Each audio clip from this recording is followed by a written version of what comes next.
তা আপনার গায়ে দেবো না? আপনার জন্য আমার অফিসে স্যারেরা চাপ দিচ্ছে। এই কি ব্যাপার, ওরা এখানে গ্যাঞ্জাম করতেছে কেন? দেখি তো যাই। কবিরউদ্দিন, কি হয়েছে এখানে? গন্ডগোল করতেছিস কেন? ভাই আমার কাছ থেকে 2 লাখ টাকা লোন নেছে, কিন্তু এখন কিস্তি নিয়ে কিস্তির টাকা দিচ্ছে না। আরে ভাই, কিস্তির টাকা কি করে দেবো আপনি কন? উনার কাছ থেকে যে আমি 2 লাখ টাকা লোন নিছি, 2 লাখ টাকা লোন নিয়ে আমি 2টো গরু কিনেছি, সেই গরুই 1 মাস না আজাদি মরে গেছে। তাহলে আমি টাকা দেবো কিভাবে আপনি কন? কি ওনার কাছে টাকা নিয়ে গরু কিনিছো, সেই গরু মরে গেছে? আসলেই তো, তাহলে টাকা দিবা কি করে? গরু তো মরে গেছে। আমার কাছ থেকে লোন নিয়ে গরু কিনে মরে যাক বা বাইসে থাকুক, সেটা তো আমার দেখার বিষয় না। আমার কাছ থেকে টাকা নেছে, এখন সেই টাকা আমারে পরিশোধ তো করবে নাকি?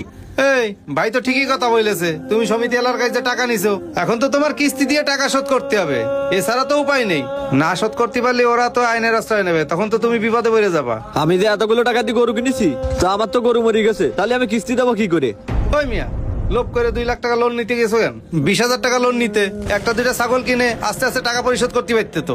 তা না করে তুমি 2 লাখ টাকা লোন নিতে গেছো। তোমাদের মতো মানুষ লোভে পড়ে মোটা অঙ্কের লোন নেয়, টাকা পাওয়ার পরে কিস্তি না দিয়ে ধানাই ফানাই করে, এটা তোমাদের স্বভাব হয়ে গেছে।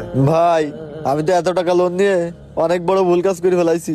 আমি তো জানতাম না এত টাকা নিয়ে গরু কিনলি আমার গরু 2টো মরে যাবে। এখন ভাই বুঝতে পারছি, আমি আগে জানলে এত টাকা লোন নিতাম না। দরকার হলে 10-20 হাজার টাকা নিতাম। 10-20 হাজার টাকা নিলেও আমার এত বড় ক্ষতি হইতো না। 2 লাখ টাকার বাড়ি খাইয়ে আমি এখন পুরো শেষ ভাই। ভাই আপনি একটু সমিতি এলাকার লোকের বলেন আমারে কয়টা দিন সময় দিতে, আমি আস্তে আস্তে সব টাকা শোধ করে দিবানে। ও তো অনেক বড় বিপদে পড়ছে, ওরে একটু সময় দেন, ঠিক আছে? আস্তে আস্তে শোধ করে দেবেন আপনার টাকা। আচ্ছা ভাই ঠিক আছে, আপনি যেহেতু করছেন আমি উনারে আর কিছুদিন সময় দিচ্ছি, কিন্তু এইবার আপনি যদি কিস্তির টাকা সময় মতো না দেন তাহলে কিন্তু আমি আর ছাড় দেবো না। সময় মতো কিস্তি দিয়ে টাকা পরিশোধ করবেন। ভাই বেশি লাভের আশায় কখনো লোভে পড়ে বেশি টাকা লোন দিবেন না, তাহলে কিন্তু আপনি ঋণই থেকে যাবেন। উন্নতির থেকে আপনার বেশি ক্ষতি হয়ে যাবে। যারা সবসময় ঋণ দেয় তাদের কিন্তু কখনোই অভাব কাটে না। ভিডিওটি ভালো লাগলে সবাই শেয়ার করতে ভুলবেন না।